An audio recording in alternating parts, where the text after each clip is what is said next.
بنورنا الدنيا وننشر في الفضاء أملا ونعلي عزم همتنا فمن طلب العلا وصل.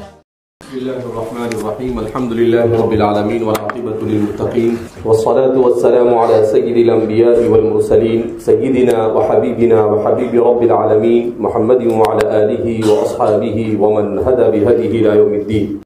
باب قول الله عز وجل من المؤمنين رجال صدقوا ما عاهدوا الله عليه فمنهم من قضى نحبه ومنهم من ينتظر وما بدلوا تبديلا. یہ باب قرآن کریم کی آیت کریمہ کہ من المؤمنین رجال، مومنین میں سے کچھ رجال ایسے ہوتے ہیں جو اللہ سے جو عہد کرتے ہیں اسے پورا کرتے ہیں. فمنهم من قضى نحبه، لہذا ان میں سے بعض تو وہ ہیں جنہوں نے اپنے نحب کو پورا کیا، یعنی جو عہد کیا تھا اسے پورا کیا. ومنهم من ينتظر، اور بعض وہ ہیں جو ابھی انتظار کر رہے ہیں. وما بدلوا تبدیلا، اور ذرہ برابر بھی ان کے ارادے میں کسی قسم کی کوئی تبدیلی واقع نہیں ہو سکی. حضرت انس بن نضر رضی اللہ تعالیٰ عنہ کے حق میں اس آیت کریمہ کا نزول و سورہ احزاب کی آیت ہے. غزوہ احد کے موقع پر وہ شہید ہوئے تھے، تو انہوں نے نکلنے سے پہلے کہا تھا کہ ہم تو اللہ کے راستے میں اپنی جان کو قربان کر دیں گے. فرماتے ہیں جب مسلمانوں کے خلفشار اور انتشار کو دیکھا غزوہ احد کے موقع پر، تو اپنے ہاتھ میں کھجور تھی، ان کھجوروں کو پھینک دیا اور کہا اتنا وقت کہاں ہے کہ ان کھجوروں کو کھائے، جنت انتظار کر رہی ہے.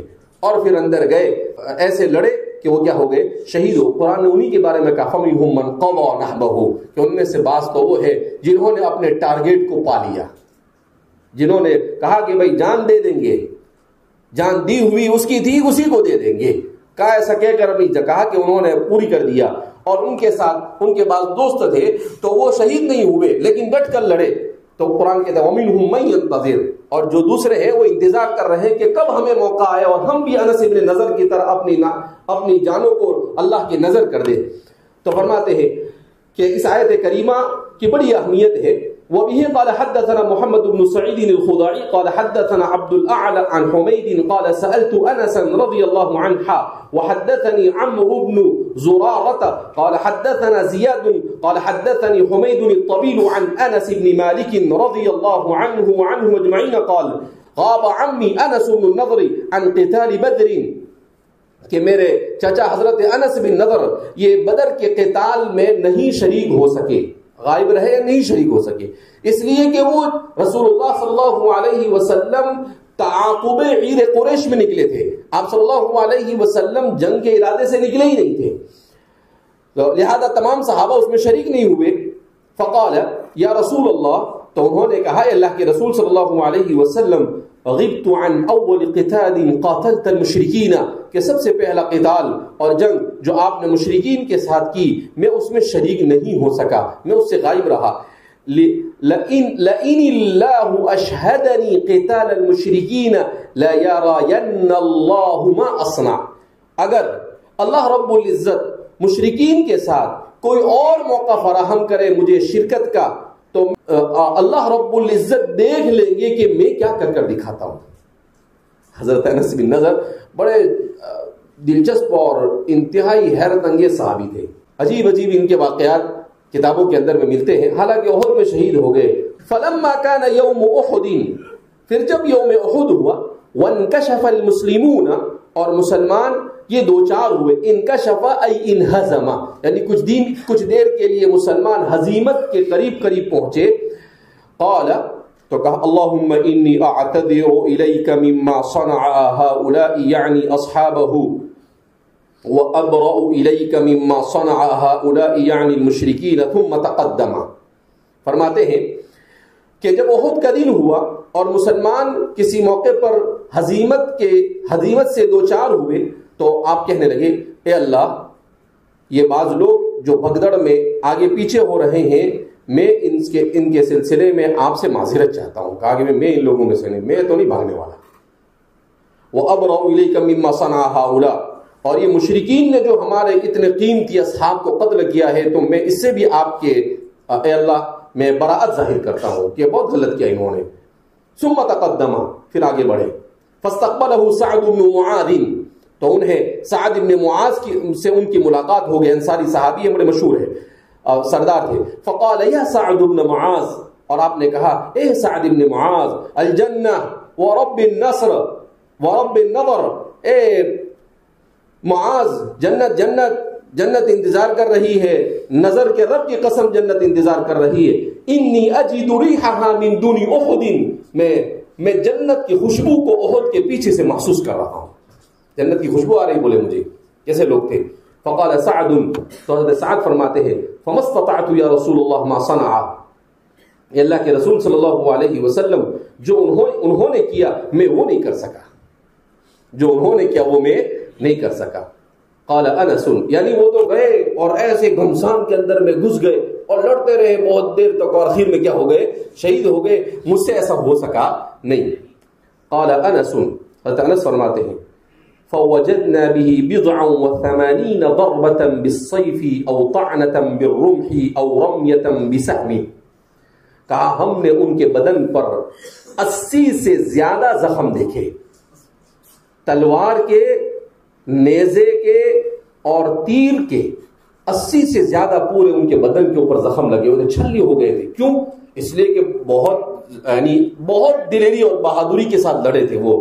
تو انہوں نے ان کے اوپر غصہ اتارا اپنا، کہیں اور اتار نہیں سکے. تو وَوَجَدْنَاهُ، اور ہم نے انہیں پایا، وَقَدْ قُتِلَ، انہیں قتل کر دیا گیا تھا. وَقَدْ مَثَّلَ بِهِ الْمُشْرِكُونَ، اور مشرکین نے آپ کا مسئلہ کر دیا تھا، آپ کے کان ناک وغیرہ بھی کیا کر دیا تھا؟ کاٹ دیا تھا. فَمَا عَرَفَهُ أَحَدٌ إِلَّا أُخْتُهُ بِبَنَانِهِ، تو انہیں کوئی نہیں پہچان سکا مگر ان کی بہن نے ان کی انگلیوں کے پوروں سے انہیں پہچانا. کا پورا بدن ایسا چھلی ہو چکا تھا اور ناک کان بھی ان کے کاٹ دیے گئے تھے کہ پہچان میں بھی نہیں آ رہے تھے کہ کہاں ہے انس بن نضر، مگر ان کی انگلی کے پوروں سے ان کی بہن نے انہیں کیا کر دیا؟ پہچان لیا. قال انس، حضرت انس فرماتے ہیں كنا نرى ان هذه الآية نزلت فيه، ہمارا یہ ماننا ہے کہ یہ آیت کریمہ انہی کے حق میں نازل ہوئی. وفي اشباهه، اور ان جیسے لوگوں کے حق میں، من المؤمنین رجال صدقوا ما عاهدوا الله علیہ فمنهم من قضى نحبه. تو فرماتے ہیں کہ اس آیت کریمہ کا نزول حضرت انس بن نضر رضی اللہ تعالیٰ عنہ جیسے لوگوں کے حق میں ہوا. تو اسی آیت کریمہ کو اور ایک مسلمان کے اندر جہاد کا کیسا جذبہ ہونا چاہیے اسے بیان کرنے کے لیے اس باب کو مستقلی سے آیت سے قائم کیا.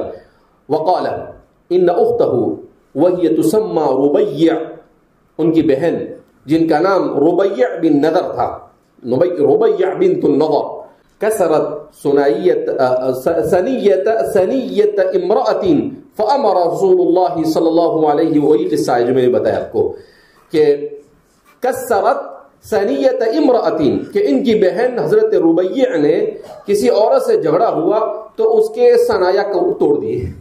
فامر رسول اللہ صلی اللہ علیہ وسلم بالقصاص، تو حضور نے کہا کہ بھئی ان کے بھی ثنایا توڑنے پڑیں گے. فقال انس، تو حضرت انس بن نضر نے کہا یا رسول اللہ والذی بعثک بالحق لا تکسر ثنیتها، کہا اس ذات کی قسم جس نے آپ کو حق لے کر بھیجا ہے میری بہن کے دانت توڑے ہی نہیں جا سکتے. قسم کھا لی انہوں نے، کہا کہ ایسے کیسے؟ فرماتے ہیں فرضوا بالعرش، تو وہ لوگ راضی ہو گئے عرش پر، یعنی تاوان پر، کہ بھئی ٹھیک ہے اس کے بدلے میں جو بھی وہ دے اس پر ہم کیا ہے؟ راضی ہو. وترکوا القصاص، اور انہوں نے قصاص کیا کر دیا؟ چھوڑ دیا.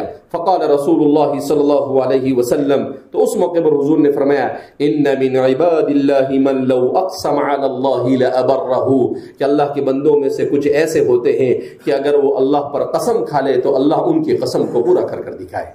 یہ تھے حضرت انس بن نضر رضی اللہ تعالیٰ عنہ. تو اب سوال پیدا ہوتا ہے کہ اس کے بیچارے کے توڑ دیے اور انہوں نے ایسی قسم کھائی، وہ عورتیں ہیں، ایسی جھگڑا ہوا ہوگا، کوئی فرشتے تو تھے نہیں، تو لہذا کسی بات میں جھگڑا ہو گیا کہ اب یہ مضبوط ہوگی ان کی بہن، اب یہ اتنے مضبوط تھے تو وہ بھی مضبوط ہوگی، دے مارا ہوگا زور سے. اب وہ بیچارے سامنے والے ہو سکتے ہیں کمزور ہو، تو اس کے دانت کیا ہو گئے؟ گر گئے. تو اب انہوں نے کہا کہ بھائی ٹھیک ہے، جان بوجھ کے ایسا پکڑ کے توڑ کے تو مارا ہے نہیں، غلطی سے مارا اور گر گئے.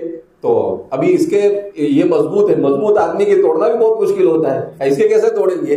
تو کہا کہ نہیں ایسے نہیں توڑیں گے ان. تو انہوں نے قسم کھا لی.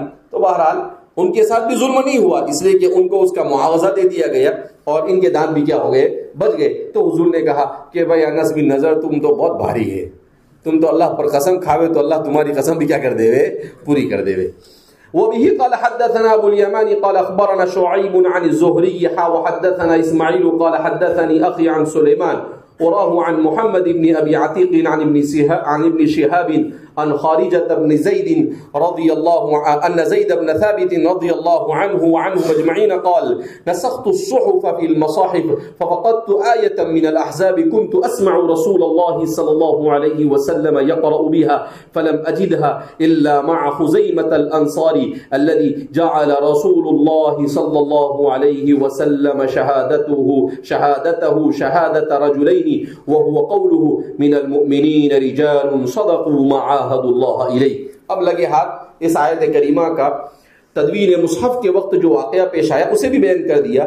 ویسی مناسبت کی بنیاد پر اپنے شیخ ابو الیمان سے روایت کرتے ہیں حکم ابن نافع قال حدثنا شعیب ابن ابی حمزہ عن الزہری، اور وہ محمد ابن مسلم ابن شہاب زہری سے، وحدثنا اسماعیل، پھر دوسری سند کے ساتھ تحویل کے ساتھ بیان کرتے ہیں اور مجھے بیان کیا اسماعیل ابن ابی اویس نے. قال حدثنی اخی، وہ کہتے ہیں مجھے بیان کیا میرے بھائی نے، اور وہ کون ہے؟ ابو بکر ابن عبد الحمید، ابو بکر عبد الحمید ان کا نام ہے. عن سلیمان، وہ روایت کرتے ہیں سلیمان ابن بلال التیمی. سلیمان سے مراد یہاں پر سلیمان ابن بلال التیمی ہے. اوراہ عن محمد ابن عتیق، مجھے ایسا یاد پڑتا ہے، ایسا مجھے سمجھ میں آتا ہے کہ وہ محمد ابن ابی عتیق سے روایت کرتے ہیں. عن ابن شہاب، اور وہ امام شہاب زہری سے مدون حدیث سے. عن خارجہ ابن زید، اور وہ روایت کرتے ہیں خارجہ ابن زید الانصاری سے، اور وہ روایت کرتے ہیں ان زید ابن ثابت قال، کہ حضرت زید ابن ثابت الانصاری رضی اللہ تعالیٰ عنہ نے فرمایا نسخت الصحف من المصاحف، کہ میں نے جو المصحف بنایا اس میں آیتوں کو جمع کرنا شروع. حضرت ابو بکر صدیق رضی اللہ تعالیٰ عنہ نے ایک لجنہ بنائی تھی، ایک کمیٹی تشکیل دی تھی، جو کمیٹی قرآن کریم کی آیتوں کو حضرات صحابہ کے پاس سے جمع کرتی تھی. اس لیے کہ جب صحابہ بیر معونہ میں اللہ کے رسول صلی اللہ علیہ وسلم کی زندگی کے آخری ایام میں 170 صحابہ شہید ہو گئے، پھر حضور کے آخری زندگی کے اندر میں موطا کے اندر میں بڑی تعداد میں صحابہ قراء اور حفاظ صحابہ شہید ہو گئے، پھر مرتدین کے ساتھ جو قتال ہوا اس میں بھی شہید ہو گئے. تو حضرت عمر رضی اللہ تعالیٰ عنہ نے حضرت ابو بکر سے کہا کہ بھائی یہ قرآن کریم کو ایک جگہ پر جمع کرنا پڑے گا، اس لیے کہ یہ حفاظ تو ایک ایک کر شہید ہو رہے ہیں، تو کچھ کرنا چاہیے. تو حضرت ابو بکر کو بھی اس پر شرح صدر ہوا، اور حضرت ابو بکر صدیق رضی اللہ تعالیٰ عنہ نے حضرات صحابہ کی ایک جماعت تشکیل دی، جن کے سربراہ حضرت زید بن ثابت کو بنایا. اس میں حضرت عبداللہ بن زبیر تھے، چھوٹے صحابہ تھے، کچھ بڑے صحابہ تھے، اور ان سب لوگوں کو کہا کہ بھائی قرآن کریم کو ایک جگہ پر جمع کرو. تو اس کے ذمہ دار ہے، اسی لیے حضرت زید بن ثابت فرماتے تھے کہ اگر مجھے یہ کہتے کہ اس پہاڑ کو اٹھا کر اس جگہ پر لے جاؤ تو یہ میرے لیے آسان تھا، مگر قرآن کریم کو اس طرح سے جمع کرنا یہ میرے لیے اتنا آسان نہیں تھا، کیونکہ بہت مشکل کام تھا. اللہ کی کتاب ہے، کسی اور کی کتاب ہے نہیں. تو اب وہ صحابہ کے پاس سے لیتے تھے، جو حافظ ہوتے تھے ان سے سنتے تھے. صحابہ کو اللہ جزائے خیر عطا فرمائے، بیچاروں کو کتنا یاد رکھنا پڑتا تھا، کیونکہ مصحف تھا نہیں، تو ان کو یاد رکھنا پڑتا تھا کہ کون سی آیت کون سی صورت میں کس آیت کے بعد ہے اور کس آیت سے پہلے، وہ سب یاد رکھنا پڑتا تھا. خالی ہماری طرف ایسے ہی حفظ کر لیا سورہ فاتحہ سے لے کر الناس تک، ایسا نہیں تھا. تو اب یہ جمع کرتے تھے تو اس میں دو چیزوں کا خیال رکھتے تھے. ایک تو یہ دیکھتے تھے کہ کس کے پاس لکھا ہوا ہے، کسی کے پاس چمڑے پر لکھا ہوا ہوتا تھا، کسی کے پاس درخت کے پتوں پر لکھا ہوتا تھا، کسی کے پاس کپڑے پر لکھا ہوتا تھا، کسی کے پاس کاغذ پر لکھا ہوا ہوتا تھا، تو اس طریقے سے الگ الگ چیزوں پر سب کے پاس لکھا ہوا تھا. جب وحی نازل ہوتی تھی، جو وہاں پر موجود ہوتے تھے 40 کاتبین وحی میں سے، اس کے پاس حضور کیا کرتے تھے، لکھوا لیتے تھے. تو اب وہ سارا الگ الگ لوگوں کے پاس تھا، کیا تھا، منتشر تھا. تو اس کو جمع کیا انہوں نے، اور جمع کرنے کے بعد پھر اس کو ویریفائی کرتے تھے. دو گواہ کہ واقعتاً یہ حضور کے زمانے میں فلاں کاتب نے فلاں نزول کے وقت لکھا تھا اور کون کون اس پر گواہ ہے. جب دو آدمی گواہی دیتے اور پھر اس کے بعد وہ سنتے تھے حافظ سے کہ بھئی چل سنا، تو خود بھی حافظ تھے، خود بھی اس کو ٹیلی کرتے اور جو حفاظ ہوتے ان لوگوں سے سنتے، پھر وہ سناتے اور کہا برابر آگے پیچھے تو نہیں ہوا نا کچھ، کہا جب بالکل کنفرم ہوتا تو پھر اس آیت کو کیا کرتے تھے، وہ رکھتے تھے. تو کوئی آسان کام تھا نہیں.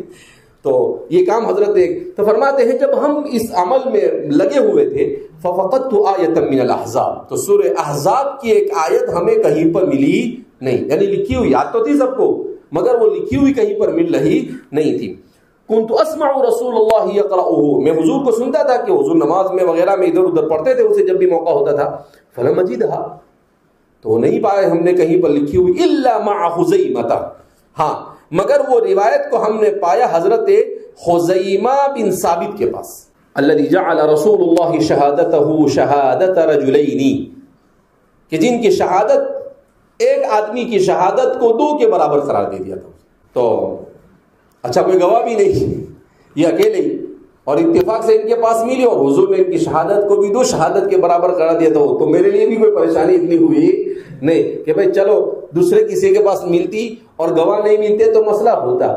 ملی تو خزیمہ کے پاس ملی، ان کے ساتھ کوئی گواہ نہیں ہے تو وہ ایک ہی دو کے برابر ہے. تو فرماتے ہیں کہ اس کا پورا قصہ اس طریقے سے اس آیت کو جمع کرنے کا شہادتہ شہادت رجلین، آپ نے مشہور روایت ہے، آپ نے حسامی کے اندر میں پڑھی ہے، بالکل باب القیاس کے شروع میں ہی ہے. اللہ کے رسول صلی اللہ علیہ وسلم کا کسی کے ساتھ معاملہ ہوا اور اس معاملے میں آپ صلی اللہ علیہ وسلم نے کہا کہ اس نے کہا کہ گواہ لاؤ. تو حضرت خزیمہ حضور نے کہا کہ بھئی گواہ تو کوئی ہے نہیں.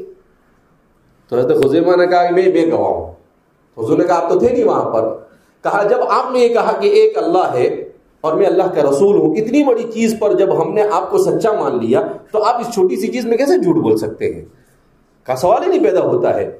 تو حضور نے کہا کہ ذہین آدمی ہے. تو آپ صلی اللہ علیہ وسلم جعل شہادتہ شہادتین، کہ بھئی یہ تو دو کے برابر ایک ہے. یہ تو کس کے برابر ہے؟ دو کے برابر ایک ہے. تو وہ یہی آیت کریمہ تھی، من المؤمنین رجال صدقوا ما عاهدوا اللہ علیہ. تو اس آیت کریمہ کو مصحف میں جمع ہونے کا قصہ بھی آپ نے لگے ہاتھ بیان کر دیا. امام بخاری کا کمال یہی ہے کہ امام بخاری اسی طریقے سے کرتے ہیں کہ چھوٹی بہت مناسبت ہونی چاہیے. باب عمل صالح قبل القتال، یہ باب قتال سے پہلے عمل صالح کو انجام دینے کے بیان میں. وقال ابو الدرداء، اور حضرت ابو الدرداء رضی اللہ تعالی عنہ فرماتے ہیں انما تقاتلون باعمالکم، کہ تم قتال کرتے ہو اپنے اعمال کے بلبوتے پر. کیا مطلب؟ کہ مسلمان اگر قتال کرے گا اور وہ عمل میں اعمال صالحہ میں اس کا پلہ بھاری ہوگا تو دشمن کے مقابلے میں اسے کامیابی ملے گی. تو دشمن کے مقابلے میں اسے کیا ملے گی؟ کامیابی ملے گی.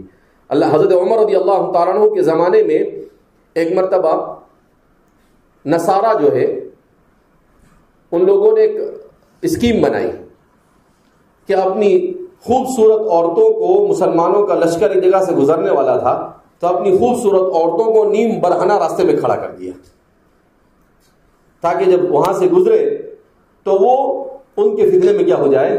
مبتلا ہو جائے. اب جو جنرل تھے لشکر کے ان کو پتا چلا کہ یہ تو بڑی زبردست آزمائش ہے. بہرحال وہ صحابہ کی اولاد اور تابعین تھے تو انہوں نے فوراً ایک سوار کو بھیج دیا حضرت عمر کے پاس اور کہا کہ بھئی ایسا ایسا ہو رہا ہے تو ہم اس کو کیسے حل کریں. تو حضرت عمر نے کہا یہی بات کہی تھی، انما تقاتلون باعمالکم، کہ سب لوگوں سے کہہ دو کہ تم اپنے اعمال کے اوپر کامیابی پاؤ گے. اگر تمہاری نیکیاں اور تمہارے اعمال اچھے ہوں گے تو اللہ تمہیں کامیابی دے گا، اور اگر تم اعمال میں دشمن کے برابر یا دشمن سے کم درجے کے ہو جاؤ گے تو اس صورت میں دشمن تم پر غالب آ جائے گا. تو وہ جنرل تھے، انہوں نے بہترین خطبہ دیا اور ان کو سمجھایا. اب وہاں سے گزرے تو ایک نے بھی نظر اٹھا کر دیکھا نہیں کسی کو، اور خاموشی کے ساتھ وہاں سے کیا ہو گئے؟ گزر گئے. تو وہ لڑے بھی نہیں اور ایسے اسلام میں داخل ہو گئے. واقعہ کہا یہ تو فرشتے ہیں. تو یہ آج ہمارے زمانے میں اور یانیت کے اس دور کے اندر میں مسلمانوں کے لیے ضروری ہے کہ اس طرح کی چیزوں کو کیا کرے، وہ جانے کہ یہ صرف اپنی نظروں کے بچانے سے انسان کا ایمان کتنا محفوظ ہوتا ہے اس کا اندازہ لگایا جا سکتا نہیں ہے. تو انما تقاتلون باعمالكم وقوله يا ايها الذين امنوا لما تقولون ما لا تفعلون كبر مقتا عند الله ان تقولوا ما لا تفعلون.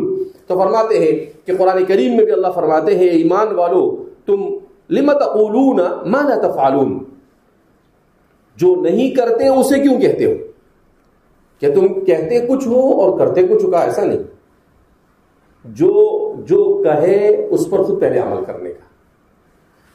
کبر مقتا عند اللہ، یہ اللہ کے نزدیک بہت ہی رسوائی کا باعث بنے گا کہ آپ بولو تو سب کچھ، مگر جب عمل کی باری آئے تو سب سے پیچھے آپ ہی رہ جاؤ، یعنی عمل ہی نہ کرو.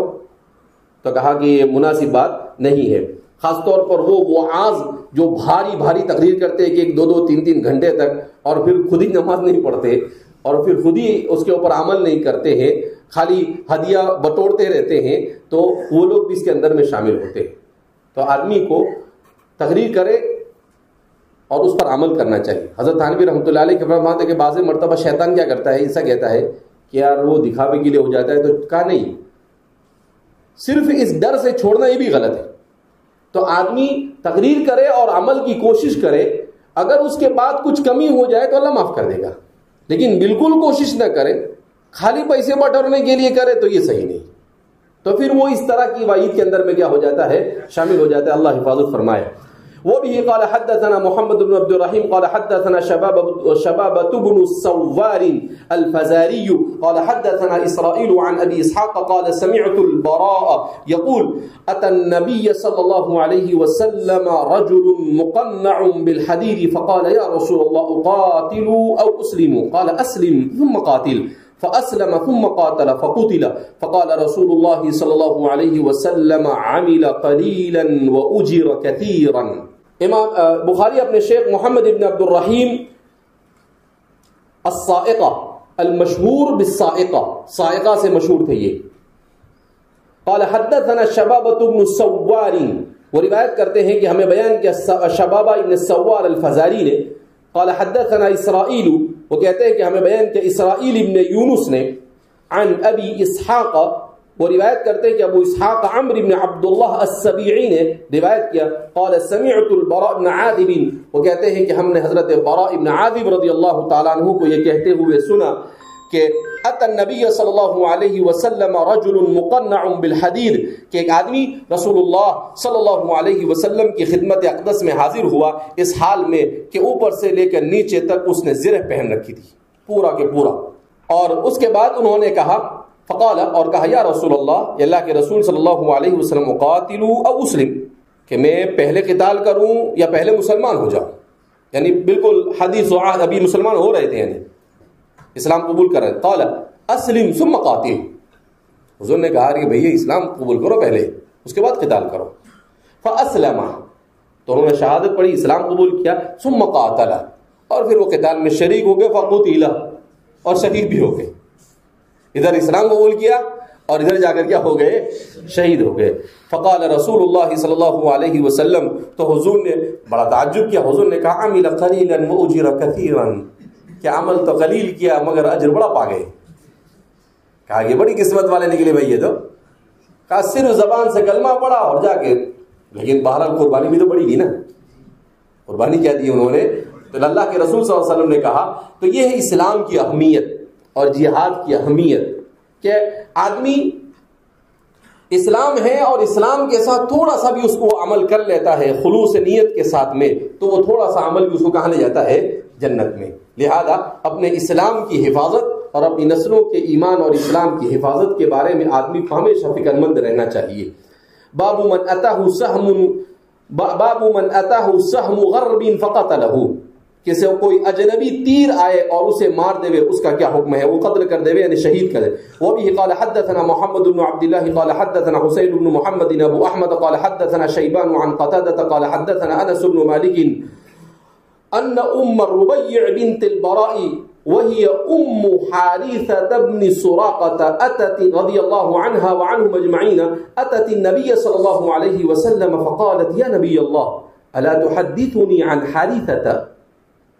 وكان قتل يوم بدر أصابه سهم غرب یا سهم غرب فإن كان في الجنة صبرت وإن كان غير ذلك اجتهدت عليه في البكاء قال يا حارثة إنها جنان في الجنة وإن ابنك أصاب الفردوس الأعلى. اللہ اکبر. فرماتے ہیں حضرت ام ربیع بنت البراء جن کا نام ام حارثہ ابن سراقہ، وہ اللہ کے رسول صلی اللہ علیہ وسلم کی خدمت اقدس میں حاضر ہوئی اور کہنے لگی کہ اللہ کے رسول صلی اللہ علیہ وسلم کہ آپ حارثہ کے بارے میں کیا کہیں گے؟ ان کے بیٹے تھے. وَكَانَ قُتِلَ يَوْمَ بَدْرٍ، بدر میں وہ شہید ہو گئے تھے. ان کو کس کا تیر لگا پتہ ہی نہیں چلا، دشمن کا تیر لگا یا اپنوں کا لگا کچھ پتہ نہیں چلا. بہرحال ان کو کوئی تیر لگا اور وہ ایسی جگہ پر آ کر لگا کہ وہ بیچارے شہید ہو گئے. فَإِن كَانَ فِي الْجَنَّةِ صَبَرْتُ، اگر آپ مجھے ان کے بارے میں بتائیں کہ وہ جنت میں ہے تب تو میں صبر کر لوں گی. وَإِن كَانَ غَيْرَ ذَلِكَ، اور اگر وہ جنت میں نہیں گئے ہیں، اجتہدت علیہ فی البکاء، تو میں اتنا روؤں گی کہ بس آپ بیان نہیں کر سکتے، خوب روؤں گی. قال، تو حضور نے کہا ام حارثہ، اے ام حارثہ، اے حارثہ کی انہا جنان فی الجنہ، وہ تو جنت میں ہے. صرف اتنا نہیں، وَإِنَّ ابْنَكِ أَصَابَ الْفِرْدَوْسَ الْأَعْلَى، کہا کہ تمہارا بیٹا تو فردوس اعلیٰ میں ہے. تمہارا بیٹا تو کہاں پر ہے؟ فردوس اعلیٰ میں ہے. ایسی کیسی فکر کرتے ہو آپ؟ تو اللہ کے رسول صلی اللہ علیہ وسلم نے کہا کہ اللہ کے راستے میں نکلا، وہ ایسے ہی مر جاوے تب بھی اس کو مرتبہ ملتا ہے، اس کو کسی اجنبی تیر کے آ کر بھی لگ جائے تب بھی اس کو فردوس اعلیٰ اور بلند سے بلند مقام شہادت کا مقام اور مرتبہ اسے کیا ہو جاتا ہے؟ حاصل ہو جاتا ہے. باب من قاتل لتكون کلمۃ اللہ ہی العلیٰ، یہ باب اس بات کے بیان میں کہ جو شخص قتال کرے صرف اس لیے کہ اللہ کے کلمے کو سربلندی حاصل ہو، اس زمانے میں بہت ضروری ہے ہمارے لیے اس حدیث کو سمجھنا. وبه قال حدثنا سليمان بن حرب قال حدثنا شعبة عن عمرو عن ابي وائل عن ابي موسى رضي الله عنه وعن اجمعين قال جاء رجل الى النبي صلى الله عليه وسلم فقال، ایک شخص اللہ کے رسول صلی اللہ علیہ وسلم کی خدمت اقدس میں حاضر ہوا اور کہنے لگا الرجل يقاتل للمغنم، کہ ایک آدمی یہ مال غنیمت کی نیت اور ارادے سے اور قصد سے جنگ کرتا ہے. والرجل يقاتل للذکر، اور ایک آدمی اس لیے قتال کرتا ہے تاکہ اسے بہادر کہہ کر یاد کیا جائے. والرجل يقاتل ليرى مكانه في من في سبيل الله، اور ایک آدمی ہے جو اللہ کے راستے میں قتال تو کرتا ہے مگر اپنی بہادری میں اپنا ایک مقام بیان کرنے کے لیے کہ دیکھو اللہ کے راستے میں کتنی بہادری کے ساتھ لڑا. تو ان میں سے کون اللہ فمن فی سبیل اللہ، تو اللہ کے راستے میں کون ہے اس میں سے؟ آپ صلی اللہ علیہ وسلم من قاتل لتكون کلمۃ اللہ ہی العلیٰ فهو فی سبیل اللہ، کہا جس نے اپنے نام و نمود کے لیے گا وہ بھی کہا کہ وہ اللہ کے راستے میں نہیں رہا. جس نے وہ اس لیے قتال کیا تاکہ مال غنیمت حاصل کرے، کہا وہ بھی نہیں. کہا من قاتل لتكون کلمۃ اللہ ہی العلیٰ فهو فی سبیل اللہ، جس نے اس لیے قتال کیا کہ اللہ کے کلمے کو سربلندی حاصل ہو، کہا وہ اللہ کے راستے میں، اس کے علاوہ اللہ کے راستے کے اندر میں اور کوئی نہیں. یہ صرف اس باب میں نہیں بلکہ یہ ہر باب میں آدمی علم حاصل کرے. کیوں؟ لتكون کلمۃ اللہ العلیٰ فهو فی سبیل اللہ. آدمی جماعت میں نکلے لتكون کلمۃ اللہ العلیٰ فهو فی سبیل اللہ، تو آدمی جو بھی اجتماعی عمل کرے، جس عمل سے مسلمان اور ملت اسلامیہ کو تقویت حاصل ہو، اس میں اس کی نیت کا لتكون کلمۃ اللہ العلیٰ کا ہونا ضروری ہے. اس کی نیت یہ ہونی چاہیے کہ بھائی جیسے مسلمانوں کو کسی زمانے میں اسکول کی ضرورت ہے، کہا وہ اسکول اس لیے چلائے کہ بھائی ٹھیک ہے تاکہ ہمارے مسلمان بچوں کا ایمان بچ سکے، ان کے ایمان کی حفاظت ہو سکے اور اسلامی اصول و ضوابط کو جتنا ہو سکے اس کو پیش نظر رکھ کر چلایا جائے. لتكون کلمۃ اللہ العلیٰ، تو پھر وہ فی سبیل اللہ کا اس کو ثواب ملے گا.